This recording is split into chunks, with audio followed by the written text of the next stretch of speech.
twongeye kubaha ikaze kuri Trade News kuri iyi tariki ya 12 muri iki gitondo, aho tugiye kubagezaho amakuru abari kuvugwa hirya no hino mu bitangazamakuru bigiye bitandukanye, ari ibyandika ndetse n'ibikora amavideo. Byose turaza kunyarukira kuri za social media zigiye zitandukanye tubagezeho amakuru agiye atandukanye.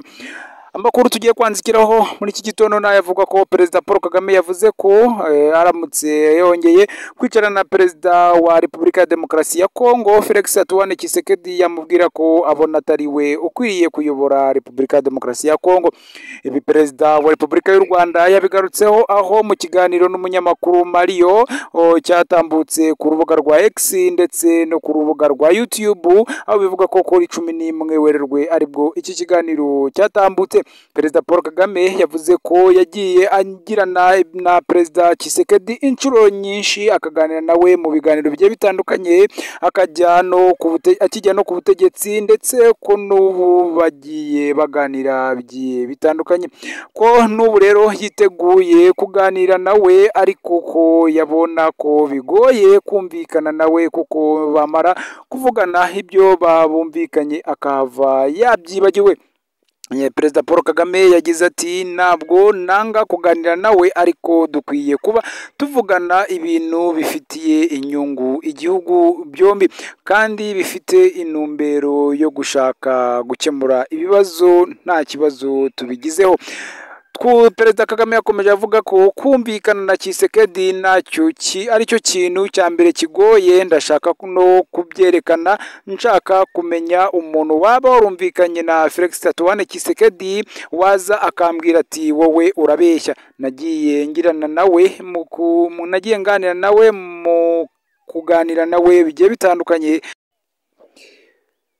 mwaba mukiganira agasohoka yabyibagiwe cyangwa se akiva mu muryango akaba yabyibagiwe cyangwa akabihindura, ukumva avuga ngo oya ntabwo ibyo twigeze tubivuganaho. Abajijwe icyo yabwira Perezida Felix Antoine Tshisekedi wa Repubulika ya Demokarasi ya Kongo babaye bicaranye aka kanya, Perezida Paul Kagame w'u Rwanda yagize ati namubwira ngo nakwifurije ko atabaye ari we perezida wayobora iki gihugu cyiza gutya, kandi rwose ubutaha ninongera kwicarana nawe nzabimubwira imbona nkubone. Perezida Paul Kagame yagarutse ku nkuru y'umusaza w'umutaliyani Tshisekedi yakoreraga mu Bubiligi atwaza pizza, avuga ko ubwo yumvaga ko Perezida Felix Antoine Tshisekedi yabaye perezida wa Kongo yifashe impungenge kuko ngo n'ako kazi yakoraga atagakoraga bikwiriye, atari umwizerwa muri ko. Yagize ati sinzi niba warabibonye, hari umuryango w'abataliyane urabizi Felix Antoine Tshisekedi yakoragamo, yamaze imyaka myinshi mu Bubiligi atwara taxi, akora n'ibindi byinshi nk'ibyo.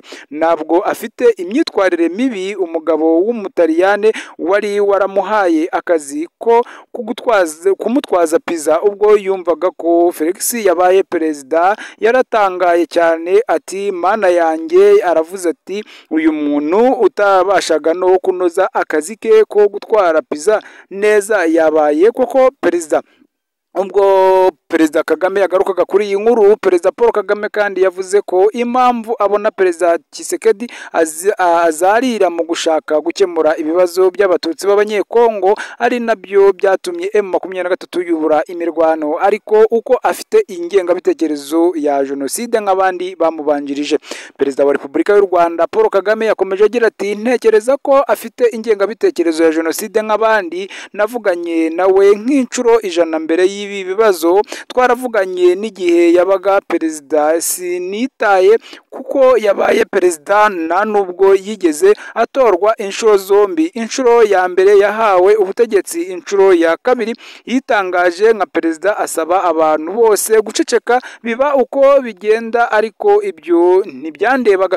Perezida Paul Kagame w'u Rwanda yakomeje avuga ko impamvu abona ibibazo byo muri Repubulika ya Demokarasi ya Kongo bikomeza gutwererwa u Rwanda, ndetse bikavugwa ko rufasha M23 ari uko abatutsi b'abanyekongo barwanira uburenganzira bwabo. Babivuga bakaba ari abatekerezaga ko bakwiye kuba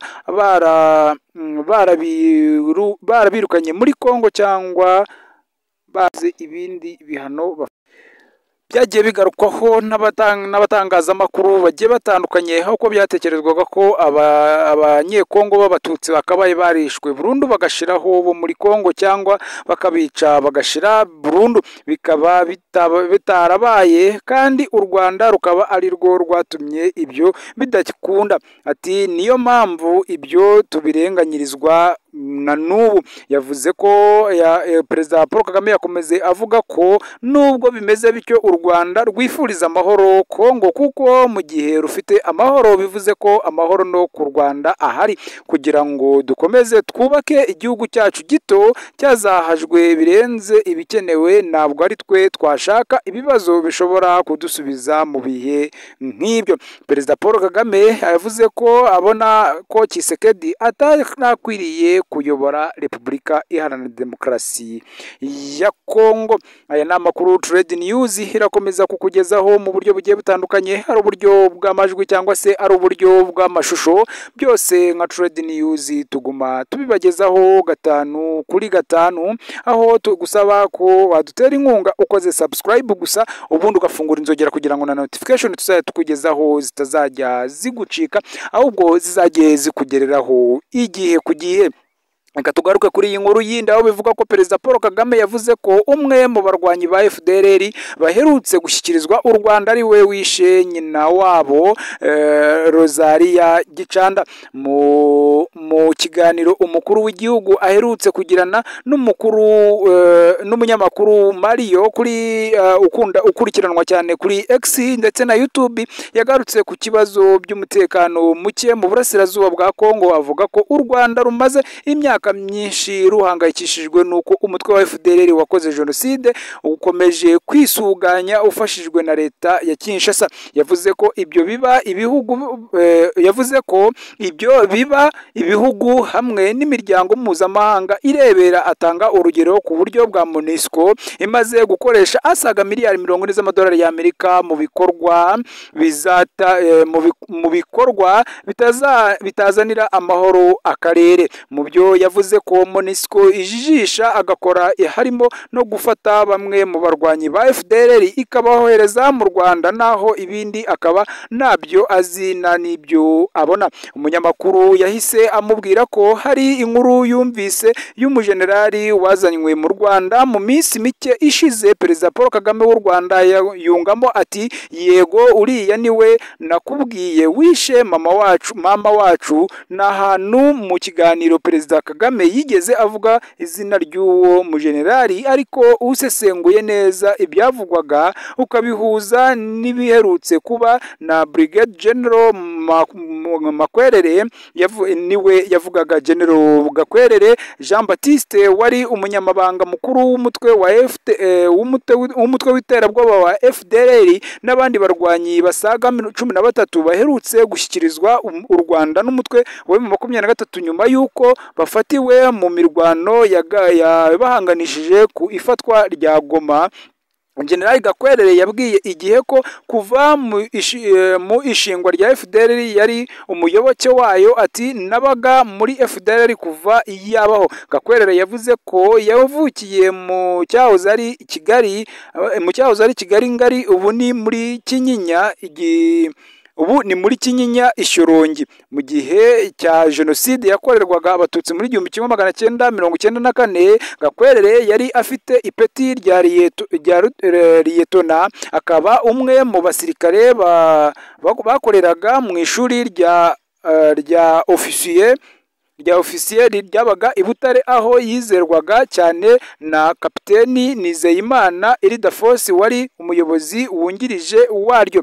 Bivugwa ko Gakwerere yahawe inshingano yo kuyobora abasirikare bashya bitwaga New Formula biciye abatutsi benshi kuri za bariyeri n'ahandi hantu mu cyahoze ari i Butare. Gakwerere ni umwe mu basirikare boherejwe na Kapiteni Nizeyimana Ildefonsi mu rugo rw'umwamikazi Rosalia Gicanda baramwica. Anakekwaho uruhare mu rupfu rwa Habyarimana Jean Baptiste wayoboraga perefegitura ya Butare. Tariki ya 20 Mutarama 1994 nibwo umwamikazi Rosalie Gicanda yishwe nyuma y'itegeko rya kapiteni Ildefonse Nizeyimana wari mu kigo cya École des Sous-Officiers muri Jenoside. Nizeyimana Ildefonse yafatanyije n'abandi basirikare barimo Lieutenant Colonel Muvunyi Tarsisi n'abo mu kigo cya gisirikare cya Goma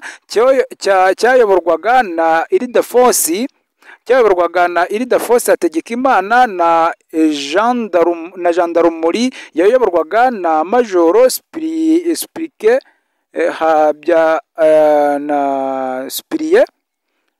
Habyarabatuma ndetse n'interahamwe. Igihe mu bagiye mu rugo rw'umwamikazi Rosalie Gicanda rwari hafi y'ibiro bya komine Ngoma harimo Lieutenant Bizimana bitaga Rwatsi. Lieutenant yari afite icyo gihe Gakwerere Kopra Aloys Mazimaka na Dr Kageruka. Mu rugo rwe bahageze ahagana saa 5 z'amanywa. Bahasanze abandi bahigwaga harimo Jean Damascene Parisi Marie Gasibirege Amakuru Trade News irakomeza kukugezaho nuko bivugwa ko ari we uyu mujenerali Gakwerere ari we wishe Rosalie Gicanda. Watanze aya makuru akaba harimo kandi Uzamukunda Grace warashwe ariko ntiyapfa ndetse aza kurokoka yitabye Imana nyuma ya Jenoside yakorerwaga Abatutsi azize urupfu rusanzwe. Niwe watanze amakuru ya nyayo y'uburyo umwamikazi Rosalie Gicanda nabo bari kumwe bishwe. I Butare Gicanda yabayeho mu buzima bworoheje ariko aho yabanaga n'umubyeyi we ndetse n'abandi bagore bamufashaga mu mirimo itandukanye. Ubwo abasirikare babasangaga mu rugo batwaye Gicanda n'abagore bari kumwe bajyanwa inyuma y'inzu bajyanwa inzu y'inyuma ndangamurage y'u Rwanda. Barabarasa barapfa ndetse banabasahura ibintu bitandukanye. Kapiteni Nizeyimana Ildefonse yahamijwe icyaha cya Jenoside n'urukiko mpanabyaha mpuzamahanga rwashyiriweho u Rwanda ahanishwa igifungo cy'imyaka 35. Ku rundi ruhande Lieutenant Colonel Muvunyi yahamijwe icyaha cya Jenoside ahanishwa igihano cy'igifungo cy'imyaka 15.